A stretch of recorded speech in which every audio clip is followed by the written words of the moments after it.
Okay, it's 11 o'clock. I guess we get started. Good morning, everyone. Welcome to New York State's monthly Partnership for Regional Invasive Species Management webcast for February 2025. I'm John Thompson, the Catskill Regional Invasive Species Partnership Director at the Catskill Center, and I'm facilitating today's call. On the agenda, each of New York State's 8 PRISMs will give brief updates, and we'll then have a presentation by Jonathan Rosenthal.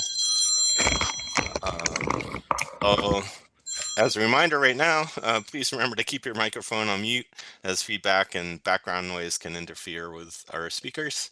Um, Jonathan Rosenthal is going to present monitoring and managing ash, an update on lingering ash, sand collection, and other progress. The presentation will be followed by updates from statewide collaborators in the New York State PRISM network. We expect that we'll be completing the webcast by noon. On the screen in front of you, you should be seeing a list of PRISM announcements and upcoming events for each of our PRISMs and other partners in our invasive species management network. So the first agenda on the first item on the agenda is updates from each of our 8 New York State PRISMs.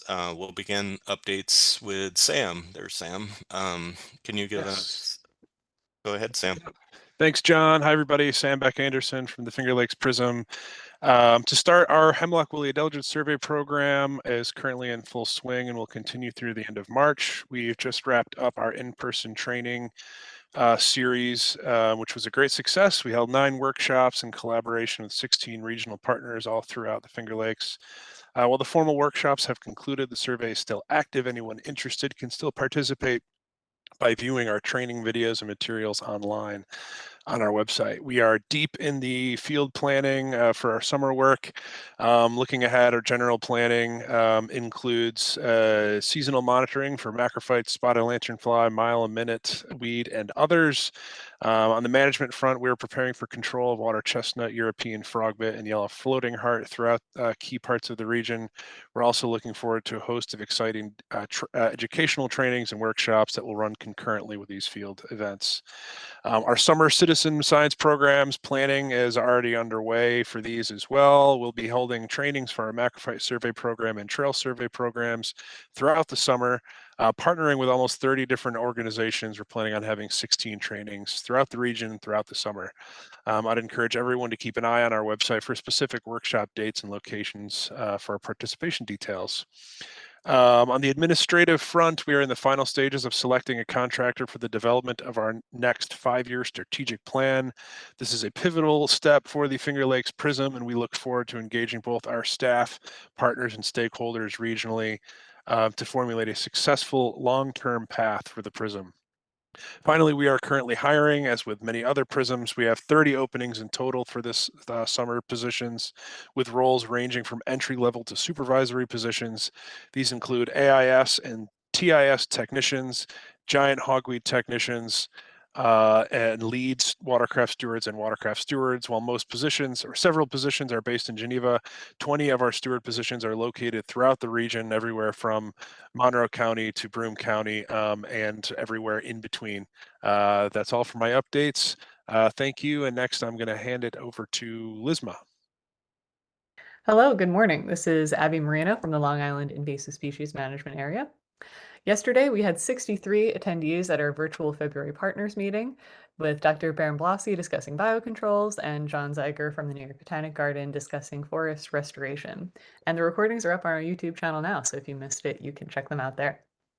In conservation areas, Cassidy has been coordinating several permits for field season activities and preparing plans for our invasive species prevention zone and some works we're doing there.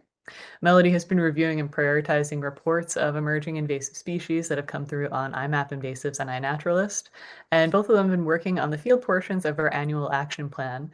They're getting in touch with key partners through meetings and a survey to identify priority projects for the upcoming season.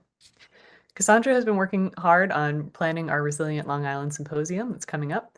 It'll be held at Hofstra University on Friday, March 20th. And there will also be a workshop on Saturday, March 21st at the nearby Hempstead Plains. And kicking off all the events is a welcome social event on Thursday, March 19th at the Sisters of St. Joseph. We have some cool content about the introduction of Japanese plants into North America and many other fun topics. So registration is open and PRISM staff are welcome to join for free. Just email us and we'll give you a code. And there's also many other fun spring volunteer events and tabling events that we have coming up in the education realm.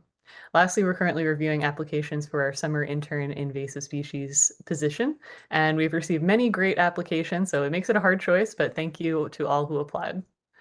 And that's it for me. I'll pass it on to Brent at the Lower Hudson. Hi, everyone, and welcome from the snowy Lower Hudson PRISM region. Our staff has been really busy and at work on our annual report, which we just finished and submitted this morning. So we're really proud and excited to share all the success stories and photos from the year. And once it's all approved, we'll post on our website and share across the listservs. Our terrestrial invasive species program received 13 applications for crew assistance work. These proposals are currently being reviewed and prioritized with project announcements going out on March 13th. Applications to join our invasive strike force crew, our AmeriCorps program, have been open since mid-January. So far, 42 people have applied to join our crew. A 2025 ISF member applied for and accepted an offer to serve as the leader of that crew. So we're excited about that. The Conservation Dogs program will also be hosting an AmeriCorps member this year for the first time, and our terrestrial invasive species coordinator, Ryan, is going to help support the development of that program and looking for synergistic opportunities that align with PRISM priorities. Lastly, we're excited to announce and advertise for an upcoming conference I've helped organize in collaboration with Hilltop Hanover Farms and Environmental Center in Westchester County Parks. The conference is called Restoring the Living Landscape Together and is being held at the Westchester County Center on March 10th. You can see it on the screen now. The conference will feature a keynote address from Tony Hiss, author of Rescuing the Planet, Protecting Half the Land to Heal Earth. It'll also include introductions to various restoration-focused coalitions in the region, have breakout sessions that will be themed around hemlock woolly adelgid, beech leaf disease, native plant supply chain, deer exclusion strategies, and planning and permitting strategies to get projects off the ground. So please reach out to us at the email address that you can see on the left of the screen if you want to register or want more info on that. All right, passing it over to Slilo. Thanks, Brent. Good morning, everyone. For the first time, I think I'm surprisingly not calling from the snowiest place in New York. So, Brittany Rogers here, Sula PRISM Program Director. It's been another super productive month here in our region. We've been really wrapping up all of our reporting, just like the other PRISMs, and we're really beginning to dive into our planning for the 2026 field season. I'm happy to share that our 2025 annual report, our field survey report, and treatment reports are all now complete and available on our website. If you'd like to dive into our accomplishments from the past year, you can find them on our website, and I'll put the link in the chat when I'm done sharing my update. We are conducting our hemlock woolly adelgid surveys, which are well underway, and they'll be continuing through the first week of April. And to date, we have not detected any new HWA sites nor received any new public reports in different locations, which is really great news for our region's hemlock health. As you continue to see maps of hemlock woolly adelgid spreading across the region, we're feeling pretty grateful to keep it in our southern region so far. As always, we encourage our partners, community members, and everyone else to just stay engaged with our seasonal programming. We have a lot of upcoming opportunities, including HWA detection walks. Our land and water protector programs are really building out right now, and lots of additional stewardship activities as well. And you can explore all of that on our website. That's all from me, and thank you so much. On to Western New York. Hi, thank you. Good morning from Western New York. I'm Andrea Locke, the Western New York PRISM Coordinator. The application deadline for our 2026 summer positions is coming up quick on Monday, March 2nd. We're currently accepting applications for our invasive species management assistants, and education and outreach assistant, and our watercraft stewards. We received 21 proposals for our crew assistance program, which is a new record for us. We are in the final stages of reviewing and selecting projects for this season, and applicants should be notified soon. The application period for our Booper Station program closed on Monday, and we received 14 applications, which is also a new record for us. So far, 6 community scientists participating in our hemlock woolly adelgid hunters program. have surveyed for HWA, with surveys completed at 4 natural areas and on some privately owned land, all in Erie County. No new infestations have been detected thus far. As part of our Hemlock Stand Assessment Program, 4 community scientists began stand assessments at 2 locations. 2 volunteers are surveying West Falls, JP Nicely Park, while 2 others are working in Virgin Swamp. Fieldwork is ongoing and data continues to be submitted and reviewed. As part of our continuing early detection monitoring and survey efforts, we've identified our list of survey sites for several tier 2 species that we're going to be taking a closer look at this summer. We're targeting some terrestrial species like 5-leaf akiba, Japanese hops, Castor Aurelia, Butaberry, and some aquatic species, including variable leaf milfoil and Brazilian elodea. These are all in addition to several planned surveys for approaching region and data gap priority species, such as white perch and wood sedge. And then lastly, I just wanted to highlight the Rural Landowners Workshop, which is coming up next Saturday. This is a longstanding, wonderful program, and several Western New York PRISM staff are going to be on hand presenting and tabling. And so that is it from Western New York. Thank you. Great. Next, we'll have Brian and APIP. Hey everybody, how are you doing today? This is Brian Green calling in from the Adirondack Prism, and I'm happy to give updates from the APIP team. APIP's Forest Pest Hunter program kicked off last month with a great webinar with partners from New York State Hemlock Initiative and IMAP Invasives joining to inform more than 130 participants about how they can join forest pest hunters and monitor for hemlock woolly adelgid from now until April. The webinar is online in case you missed it and has a great summary of how predatory insects released as biocontrol are spreading across New York to help reduce HWA abundance and protect important hemlock ecosystems. Next month in March, APIP and partners will be leading 2 hemlock woolly adelgid events where people can get hands-on experience out in the field looking for HWA. On March 6th in Westport, you can join in for a hike along the Champlain area trails to look for HWA. And in addition, in March 13th in Bolton Landing at Up Yonder Farm, there will be a talk about HWA biology and a walk to put IMAP invasives to use. Remember to submit your HWA observations and non-detections in IMAP invasives so you can take part in the HWA challenge that is currently going on across the state. APIP is busy planning upcoming projects and work for 2026. It was great to have over a dozen partners attend our virtual roundtable meetings in mid-February and share ideas, species of concerns, and resources for the upcoming year. We are excited and looking ahead to getting out in the field and are currently in the process of hiring seasonal staff to help conduct monitoring and management. And in March 26, APIP will host a webinar about milfoil traits, adaptations, and genetics. While our Adirondack lakes have 7 native milfoil species, there are 2 invasive milfoil species present that can grow into densities that push other species out. What makes them a bully? And what happens if they interbreed and hybridize with native species? Dr. Alex Atola from SUNY Oneonta will talk about research in the Adirondacks looking at the traits and hybridization of native and invasive milfoils. You can visit adkinvasives.com/events to sign up for that webinar. Thanks for giving me the chance to provide an update, and I will pass it on to the Capital Region. Good morning, everyone from the great snowy north. We've had our share of freshies up here. If you haven't gotten outside to enjoy them, do so while it lasts. The PRISM serves to connect natural resource agents and bind these individuals into groups and to a strong and cohesive partnership. These stakeholders are an integral component of the Capital Region PRISM in reaching a common goal of slowing and controlling the spread of invasive species on regional and local levels.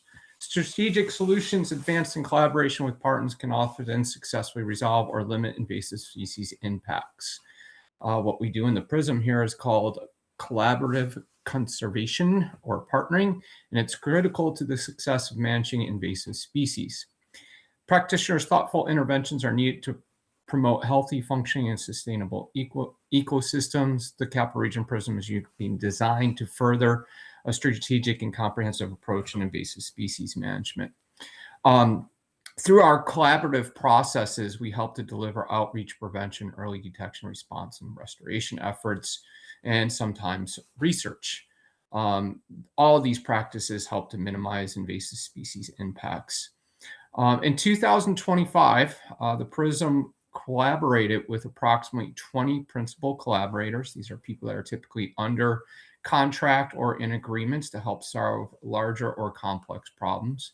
We also worked across the state and region with a lot of strategic collaborators. These are people like state-related agencies that have similar objectives and missions to help slow invasive species. And then more at the local level, we worked with over 30 different cooperating affiliates. These are partners that sometimes have one-off education and outreach or problems that they'd like to solve.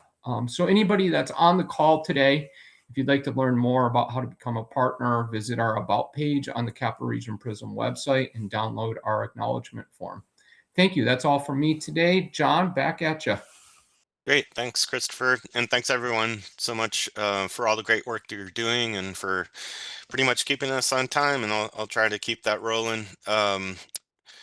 With a brief update, the CRISP 2026 requests for proposals are due February 27th, which is this Friday. There's $17,800 available here at CRISP for invasive species projects in our region. We have 4 CRISP strike team positions that will be available this summer. Positions will start in June and run through the beginning of August. We have about 37 applications so far. We're still accepting applications and have been conducting interviews. I wanted to point out, it's on your screen, but our next CRISP Partners meeting will have the North American Invasive Species Management Association giving us a presentation on their weed-free products program. That meeting and presentation will be on March 26th at 1 p.m. on Zoom, so everyone's welcome to attend. I'll try to put some links in the chat so you can register and learn more about some of these things that I just mentioned. And with that, I'll conclude our PRISM updates portion of our program. And before we move on to our speaker, I'll point out that you can type your questions in the chat and we can have Jonathan answer them at the end of the presentation. I'll stop sharing the slide. And if you want to go ahead and start sharing, Jonathan, then you can do that. I'll give you a little introduction here. I'm pleased to have the opportunity to introduce our speaker today, Jonathan Rosenthal. He's director of the Ecological Research Institute.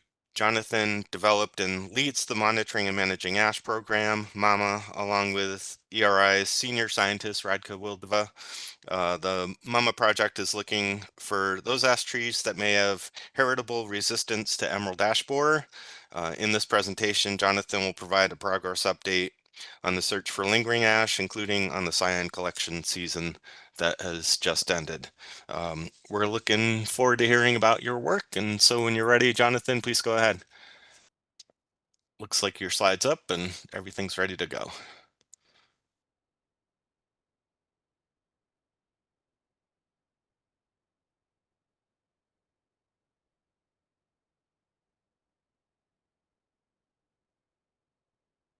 Am I unmuted now? Yes, I can hear you now. Excellent, excellent success. Let's get back into presentation mode. Great. What's going on here? There we go. Okay, thank you. Technical difficulty solved.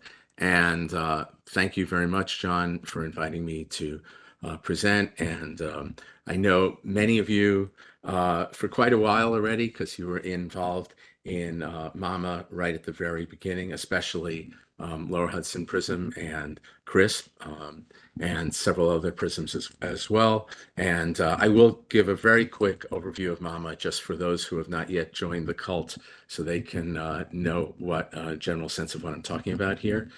So, of course, now the slide advance is not working. Let's try this again. All right. I don't know why this is not happening. I'm pressing to advance the slides. Let's see.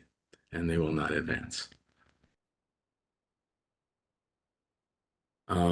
John, maybe if I am, I don't know, we can back out a bit and maybe I'll just share them not in presentation mode and maybe I'll be able to advance them. I don't know why this is. Yeah, or try to reshare if you want. Yeah, we can try that. It's kind of frustrating. I'd have to talk a lot on one slide, which is not too dynamic. Let's see. Like I'm kind of locked into presentation mode where it's taking up my whole screen and I cannot even, get out of it right now. Let's see. And the slide will not advance. Anybody have any insight? This is Otherwise, you could, yeah, like you suggested, Jonathan, you could do it in the other mode. right. The problem is I can't even get into the other mode. It's not even, I'm hitting escape and I'm just like, in this endless loop of being in presentation mode. I really don't know what to do here. Let's see. And this has never happened before, of course. Um, hmm. You know what I'm going to do? I'm going to stop sharing. Yeah. Here we go. And let's see if now I can escape. Now I've escaped, but now I'm not sharing. So I'm going to try, as you suggested, to re-share. Let's see if this works now. And if it doesn't, we'll try just doing it not in presentation mode. Sure. Let's see. Let's see if this. All right. I can definitely do it that way, but I'm going to try the presentation mode again because I think without that, animations and so forth don't work. Yes. Yes. Great. Thank you. Yeah, there you go. Anyway, so to make up for lost time, I'm going to talk even faster than I usually do. All right. So monitoring and managing ash is a program of ERI that enables detection of lingering ash, henceforth abbreviated as LA, through two aspects, two components. Large-scale data collection by natural resource professionals and community scientists, and encouraging management that facilitates lingering ash detection. The example I always give is if you proactively cut all your ash before EAB even arrives, you'll never know which would ultimately have manifested as lingering ash, as those trees that remain healthy when all the other trees have died. And I just want to also give a little more background in that our partners at the U.S. Forest Service, a Northern Research Station, have demonstrated that if you collect material from a lingering ash and you use it in a selective breeding program, not only is the resistance shown to EAB heritable, but through selective breeding, within a couple of generations, you can yield really highly EAB resistant trees. So that's why we do all that we can to find these lingering ash on the landscape. So here's a MAMA action map for the northeastern US. This is actually last year's map, so it's out of date. And you can see these red areas. Those are areas that have been long enough infested that they should be able to reveal lingering ash trees, because the mortality rates will be already at least 95% for at least a couple of years. You can see these yellow stars and yellow dots. They show outcomes from our monitoring plots network and our rapid ash mortality assessments, MAMA-RAMAs. And as you can see, for instance, in this core area down here, we have a lot of plots that I've highlighted that show like 100% mortality or close to that. So these are the areas where most people have given up hope, but those are the areas where you really need to get in and look for lingering trees. Then we have areas that we don't know how long they've been invaded. Maybe similar, probably not quite as long as those red core areas, but for quite a while. And the thing to do is to get in there and do these MAMA-RAMAs, these rapid mortality assessments.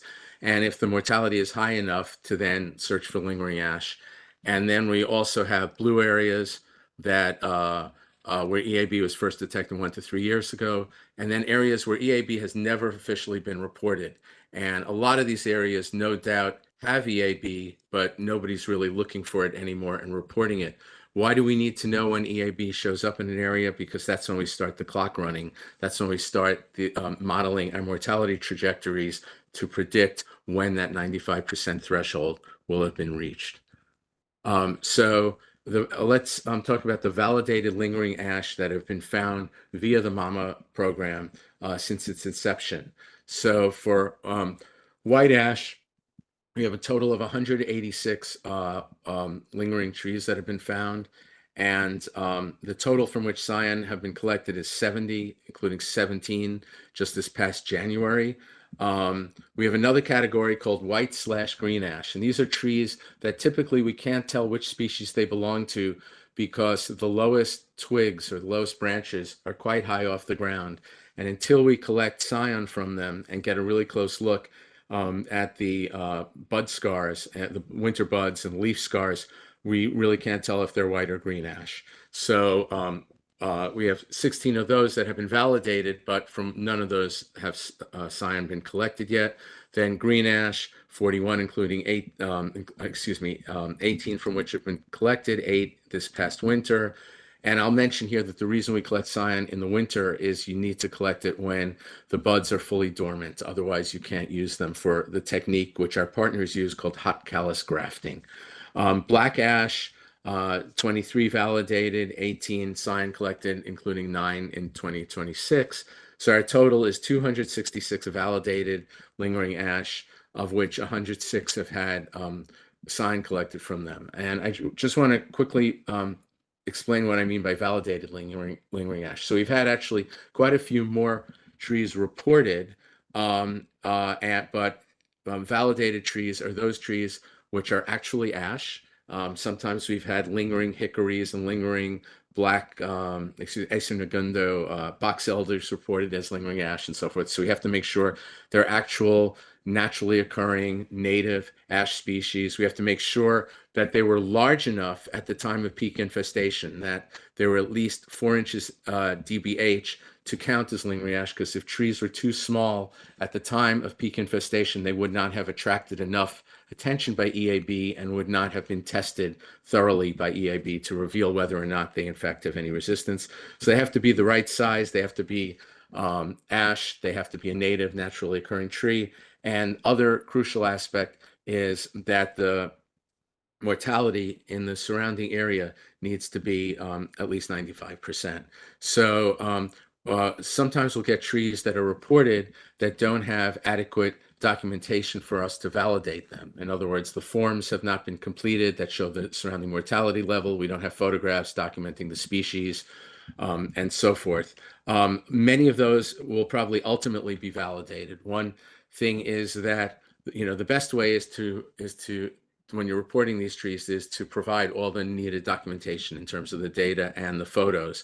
But lots of times we'll get people who just email us about a tree, just kind of a description, maybe one photo, not enough of the form filled out. And I understand that people are really have busy lives, and maybe they just noticed the tree while they're walking along a trail and want to let us know about it. So one thing we're looking for is to get people across the state involved in validating these trees. So we've had discussions, for instance, with New York DEC about their field personnel getting involved as time permits in visiting some of these reported trees that have not yet been validated to see if in fact they qualify. But I'd like to reach out to everyone in the PRISMs and get your ideas about how you can become involved in checking out reported lingering ash and validating them or giving them the thumbs up or thumbs down.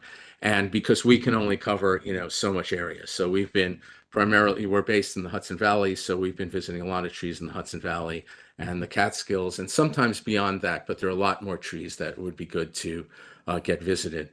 So here are the lingering ash that we found via MAMA, and our program now spreads across New York and all of New England. You can see that we have had reports of lingering ash also from Connecticut, especially close to the New York border, so with a similar infestation history, and we've collected lingering ash from some of those trees as well.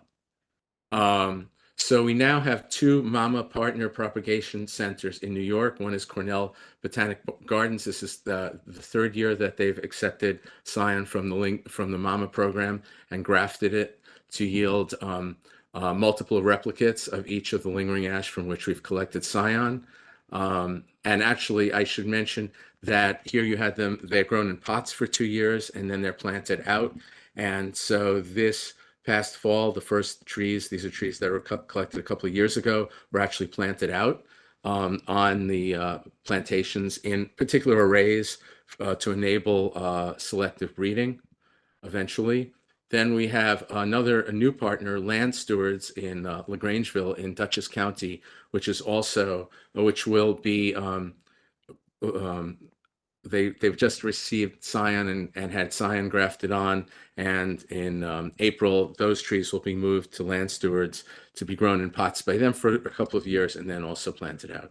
So what we've done in 2026 for the black and green ash collected, 10 scion from each, and scion are just twigs from each, are being grafted to be grown at Cornell to enable duplicate plantings at another site. So the vision is that 5 of those from each of these lingering trees will end up being planted in the ground at Cornell, and another 5 will be moved to some other propagation site, and that's as an insurance policy against things like fire or pest outbreaks or drought or whatnot that we'd hate to have to take down all of the lingering ash replicates that we're growing. So we're trying to ensure things by having everything duplicated and grown in multiple locations.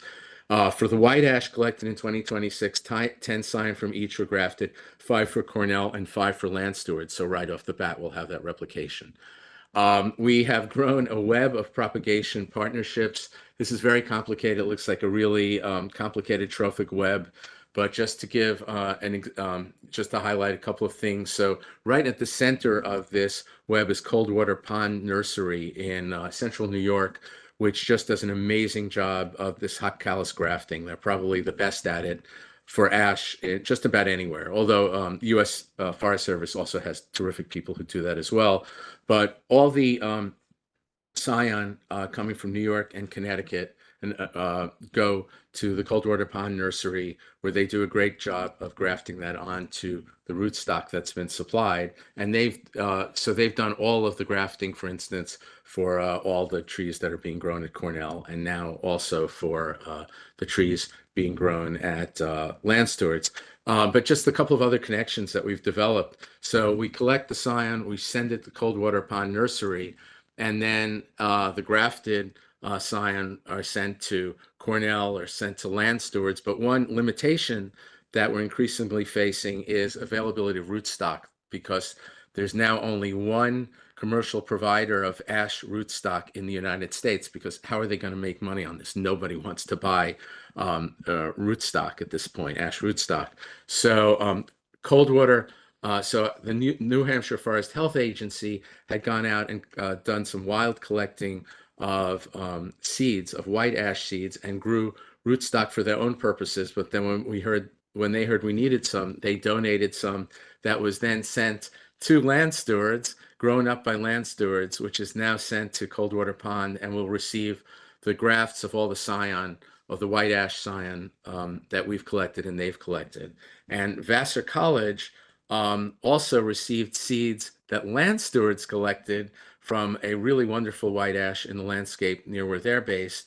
And Vassar College is now similarly growing white ash rootstock that will also be used by Land Stewards.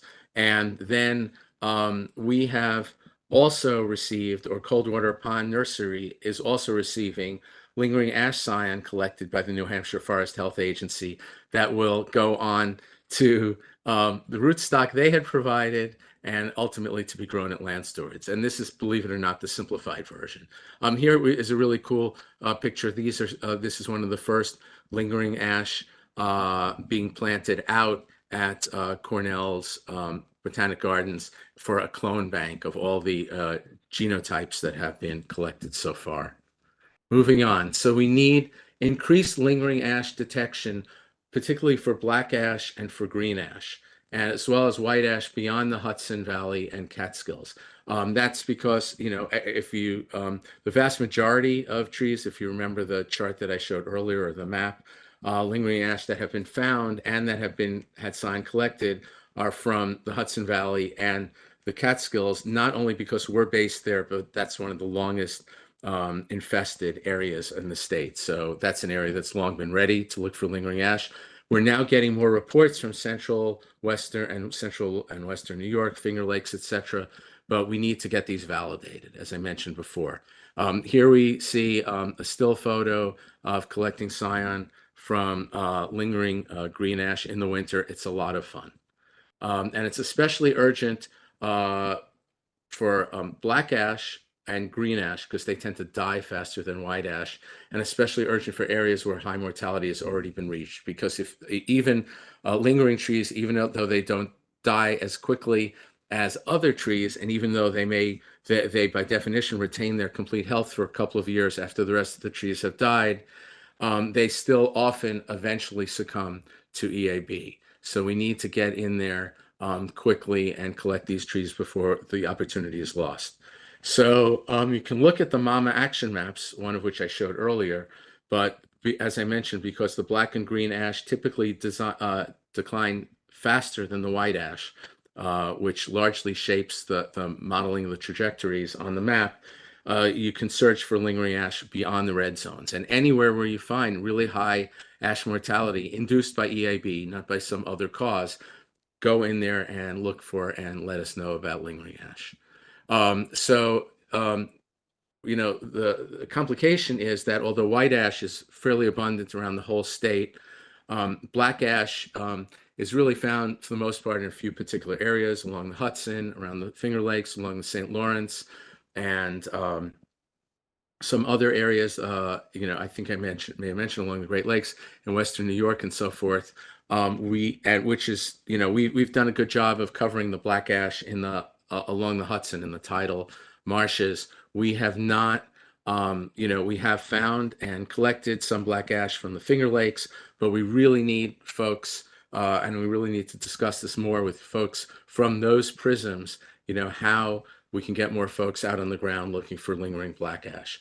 Similar situation for green ash, where its stronghold is really more in the western and central parts of the state. So black ash are often overlooked because they're not an important timber species. They're found largely in wet habitats, especially swamps, so they're off the proverbial beaten track. And I'll just want to go back for a moment here and mention that even when we've been meeting with forestry professionals from agencies and beyond, often they're not familiar with black ash that are even in their area. And that's because typically they're working with groups who are interested in economic forestry and their own woodlots and so forth, and not, going in to knee-deep mud to look for black ash. So they're largely overlooked. So we need to target the largest populations in SLELO, the Finger Lakes, Western New York, Adirondacks, etc. And we already have some great efforts underway in each of these places with some monitoring plots in each of these, but there are lots of other sites that are being overlooked and where we need to work out a way to get folks to look at them. So we're eager to collaborate, and I'd love to follow up with PRISM folks from all these different prisms, especially in those regions, to figure out ways to get more proverbial boots on the ground to look for these trees. And there are also smaller localized populations elsewhere in New York, typically in swampy areas or seeps. And we should, find those as well. So another complication for green ash is often not distinguished from white ash. They're often lumped together.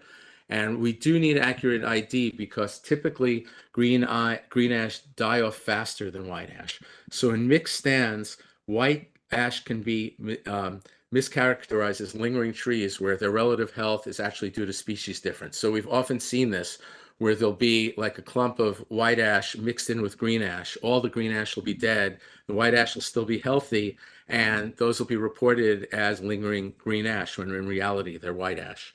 And so we need to target the right species for scion collection. So we prepared a handout on Ash ID that has a lot of fairly obscure field marks that can be used to distinguish between these two species. One of which is the presence or absence of papillae on the leaf undersurface. And you just need a really strong hand lens or something called a field microscope, and you can tell the two species apart. And this method has been validated by molecular genomics, so we know it works. It's probably the 100% foolproof field mark. So how can black and green ash be better targeted? One thing we've been doing is using New York Natural Heritage historic reports of black and green ash occurrences. So we've used these to find black ash and green ash, including lingering trees. And going forward, the next field season, so this upcoming summer, New York Natural Heritage will provide MAMA data sheets and instructional materials for field biologists, for their field biologists beginning in 2026. So they'll be on the lookout not only for occurrences of black and green ash, but in particular for lingering trees of these species. So we're looking forward to that collaboration. Other steps. So partnerships with indigenous communities. We've been in discussions with Tuscarora Nation, also with the St. Regis Mohawk, of working with them, and they have a great interest in helping us to find, working with us and integrating into their management programs efforts to find lingering black ash. And along the way, we would also be looking for green ash. But black ash, of course, are of special cultural significance to them. Intensified collaboration with PRISMs and PRISM partners likely to know of black or green ash occurrences, especially in Sligo, Finger Lakes, Western New York, APIP, and so forth. So, and one thing we know from working with the PRISMs and holding workshops in different PRISMs in the past is that there's some, I guess, logistical hurdles in terms of getting enough folks out on the ground. So we know, for example, from the Finger Lakes Land Trust, that there are multiple properties that have black ash on them, but it's, you know, a staffing, a personnel limitation issue in terms of getting folks out there to check on these trees. So any suggestions that anyone has in terms of ways to make this happen, we're all ears. And again, you know, we don't have to do it today, but I'd love to follow up with all of you. We can also share info on sites likely to have black or green ash that can be targeted. So there may be areas that we know from natural heritage reports or from FIA habitat mapping that should have black ash on them or green ash, and we can potentially reach out to the PRISMs or the PRISM partners and let you know this is an area that should have black or green ash. You know, how can we make it happen to somebody go out and check on these trees? Other ways you can collaborate with ERI for lingering ash detection and material collection, and that's for all species, not just black and green ash. Some of you have already held training workshops. Those were a few years ago. You know, we can come around and do another round of these. Certainly, the program has advanced considerably. I think at the time we last saw some of you, lingering ash were thought of as a mythical being, and now we've found and documented quite a few, and we've collected lingering ash scion quite widely. So it's not a myth. This is a reality, and it's a great success story. And we've also, you know, developed new approaches such as these rapid ash mortality assessments, the Mamaramas, that are a lot less labor intensive and a lot easier to do than permanent monitoring plots. And so there's lots more opportunities to participate. And in particular, the areas that are ripe for lingering ash search, because they've been long enough infested, have greatly expanded. So there's lots more areas where people can and should be looking for lingering ash. Again, it'd be great to get your PRISMs or PRISM partners involved in lingering ash validation and also in scion collection. So if you don't have enough to do in the winter and want to go out and try to collect twigs from high up in a tree while your hands are shaking and you're, you know, sinking deep into the snow, we welcome you to join us in doing this, and because we cannot possibly cover the whole state for scion collection. So we can certainly provide training materials, including videos. And one thing we'd like to look into is ways to get tools such as this big shot slingshot deployed strategically in areas that are likely to have lingering trees. And one thing we've been in discussions with New York State DEC is potentially making their mechanical lift available. So having a lift where you can get high up into the tree canopy can really help collect scion. And similarly, we're also doing some seed collection from lingering ash. So it's not wide scale seed collection, but from only from lingering trees, especially black ash. And so similar approaches to scion collection, where you also need to know where the trees are. You probably need, you may, depending upon the height of the lowest branches that are bearing seed, you may need something like a slingshot or something to get that, or a state lift. So there are similar obstacles and similar solutions. And it's done in the fall instead of the winter. Some Mama outreach highlights.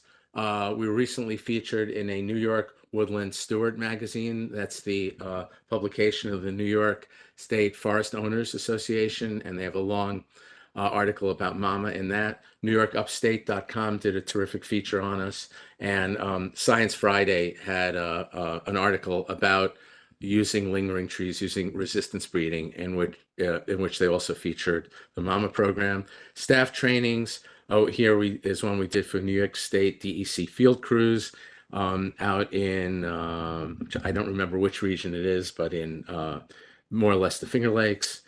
Similarly, we did one for New York State Parks personnel at Saratoga Spa State Park, and some other outreach. So we were recently been approved to have a demo site at the Catskills Visitor Center, focusing on a monitoring plot we had there, and on a really wonderful and very easily accessible lingering ash tree that the monitoring plot revealed, so people can learn more about lingering ash and how to use them for ash conservation. So that designation and development of signage and so forth should happen sometime in 2026. And also, we were honored to participate in the New York Invasive Species Expo and give a presentation and also a field trip. And this is a really fun video it's quite short, but it shows Emerson. Hopefully I can get this to play. It shows Emerson Martin, who's from Land Stewards, who joined us in the field to collect scion from lingering black ash at Tivoli Bays in the Hudson Valley. He had this great ladder, and we had this 30-foot pole with a pruning saw on the end of it. And I'm going to click on this, and hopefully it'll cooperate and the video will play. Let's see what happens. So that's a 30-foot pole at full extension on a ladder in deep snow. Let's see what happens.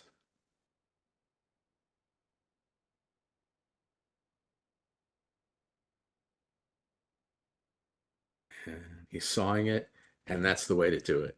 So he not only has the ladder, he has the skills. And all I have left to do right now, and this is a wonderful tree. It was a 20.5-inch DBH black ash that was also covered with seed, from which we collected some.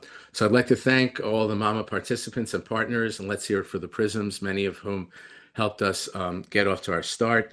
And also thanking the Tree Species in Peril Initiative, led by the U.S. Forest Service and TNC, which has supported us since 2022. And thank all of you.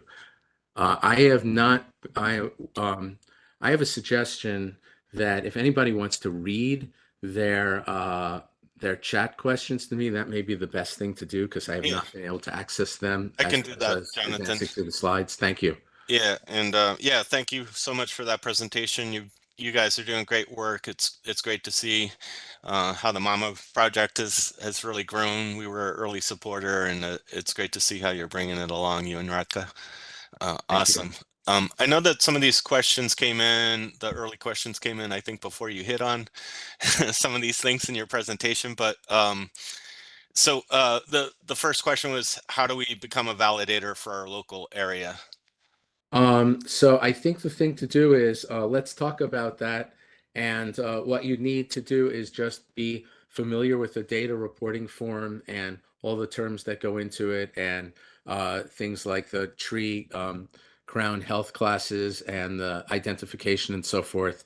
So you have to be able to, check on all those things that are being reported and not reported, and to make sure that they're accurate. And this is something that you'd be going out and doing during the field season, during the summer, which so basically June through September.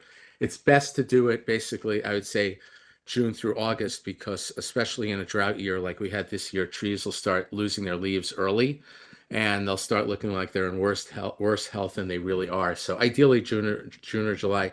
Anybody who's interested in this, please contact me, and we can talk about it, and we can furnish all the materials that you would need. And potentially, we could train you up, and then you could, it could be like a train the trainers, where you can then get volunteers either directly for the PRISM or your partner organizations who could go out and do this. Typically, it's not going to be a lot of work. I'd say for any given PRISM maybe a handful up to a dozen, or maybe slightly more trees. Maybe as we get more participation, there'll be more. But it shouldn't be too hard to do, and it really is something that's absolutely needed. I think you went over the propagation from seed, so I'm going to skip on to Gretchen's next question. Was what are the scion being grafted onto? I know you talked about that a bit, but Right.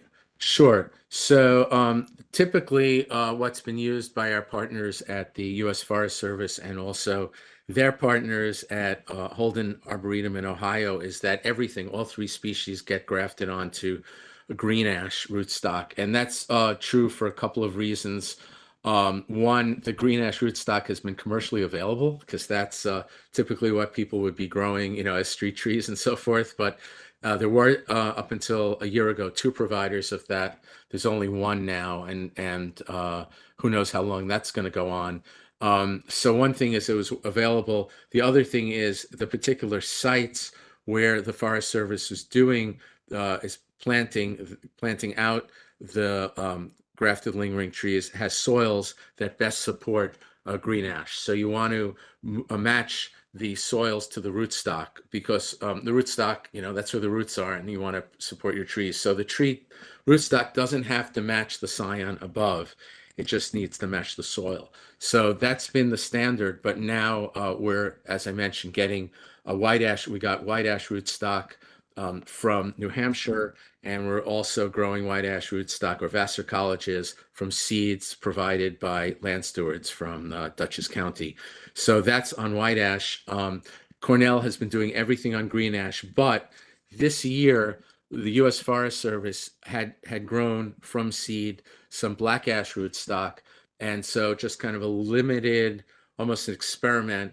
Land stewards and Cornell are both growing some of the black ash rootstock on, some of the black ash lingering scion on black ash rootstock, and also some on green ash rootstock, so comparison can be made. I don't think we're going to get to all the questions, and I apologize for that. But moving on to the next question is from Steve Young. Are isolated trees more likely to linger, but when grown with other ashes, they would be infested?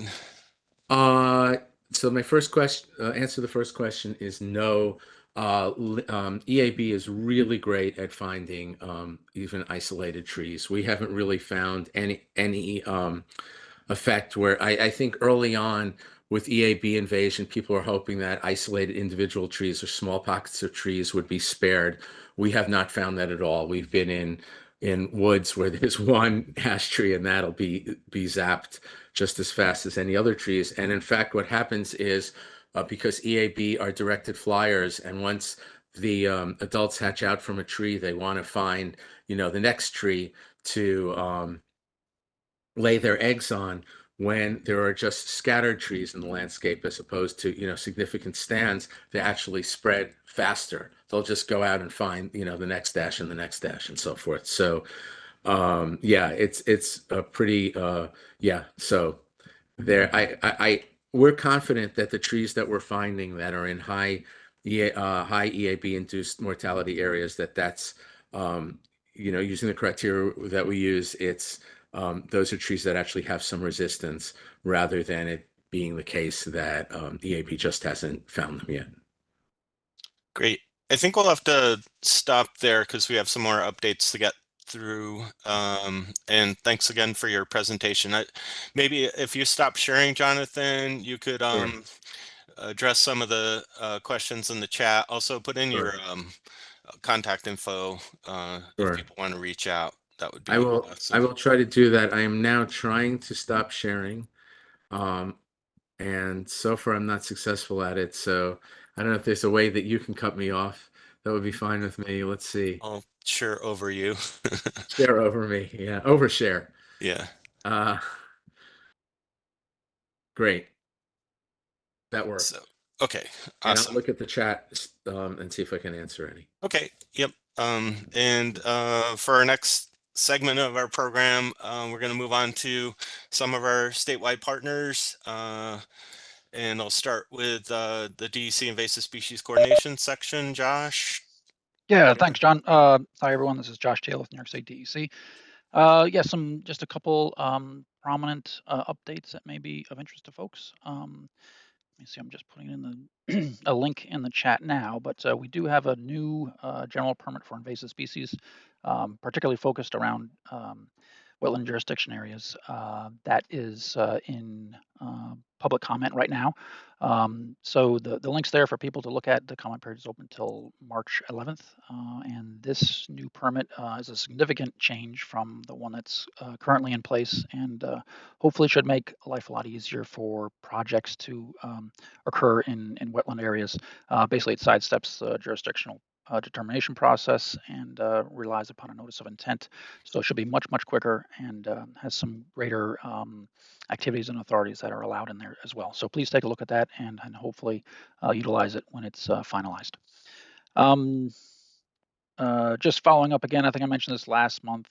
We have a grant package that's been reviewed by the department, and I can't go into detail, but other than to say we have made a lot of progress on that, very actively trying to get awardee notifications out within the next couple weeks. So keep an eye out for that if you were part of that process. Do want to mention it is National Invasive Species Awareness Week, and you can go to the NASMA website for information about that, but also it's a good time to promote our own upcoming statewide Invasive Species Awareness Week, and that will be on June 8th through the 14th. And let me see, I'll throw another link into the chat. That's available on the Invasive Species Clearinghouse, nyis.info.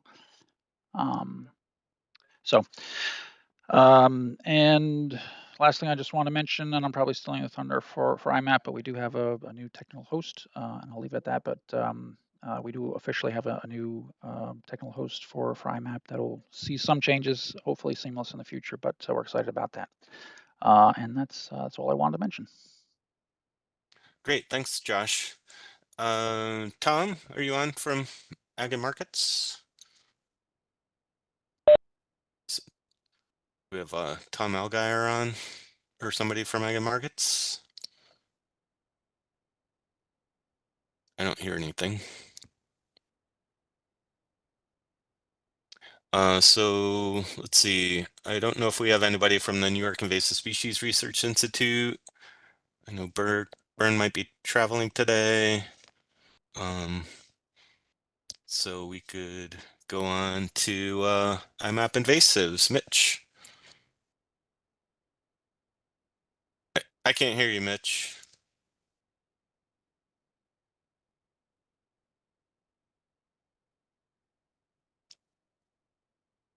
Uh-oh, I'm not hearing you. He's taking his headset off, so maybe there's an alternative.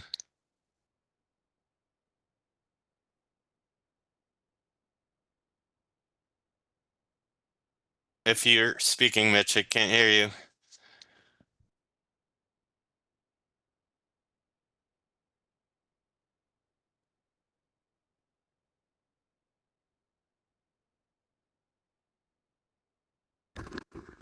Oh, there's some sound. Sorry about that.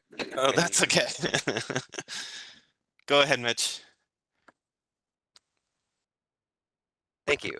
So yeah, sorry about that. I'm speaking from Doug's computer, so thank you, Doug, for quickly letting me step in. So I just posted some stuff in the chat. So today we have a webinar at 1 p.m. about the connection between iNaturalist and IMAP invasives. So I encourage you to join that if you're interested. We're also New York National Heritage Program is hiring a permanent invasive species data assistant to join our team. You can visit mynhp.org/employment for more info. We encourage applicants to submit materials by this Friday. Also, like Josh mentioned, we're transferring the software host. So there will be more information on that soon, and it should be a smooth transition over the next few months. And just as a reminder, this is talking about the software like that the whole IMAP network uses, the IMAP and Basis platform. In terms of administering IMAP for New York users, like point of contact for users, data sets, that kind of stuff, NYHP will still be playing that same role, so we'll still be doing that. Also, the mobile app, there's that issue preventing new downloads of the app for new downloads on Android devices. That still exists, but we're closer to the fix. If existing users are not affected, iOS is not affected, but for now, Androids can't do new downloads of IMAP. So in the interim, the general Survey 123 form is available, as well as the online interface. That's available to users on both Android and iOS. And so hopefully we get that fixed soon. And lastly, just wanted to mention that the HWA Winter Mapping Challenge is still running through March 15th. Currently, it's looking like APIP and Finger Lakes are in the lead, but it's still anyone's challenge at this point. So there's also a link to that in the chat. Thanks so much, everyone. Thanks, Mitch. Just wanted to also mention our next call will be March 25th. Sam Beck-Anderson will be the facilitator. The presenter is down in the lower left-hand corner of the intro slide here. Mikhail Lennon from Paul Smith College, Adirondack Water Institute. And with that, I'd like to once again thank Jonathan for your great presentation. Thanks everybody that participated today. It's been a great meeting, and we were able to share some really good information. And I look forward to seeing you at our next monthly broadcast. Thanks a lot.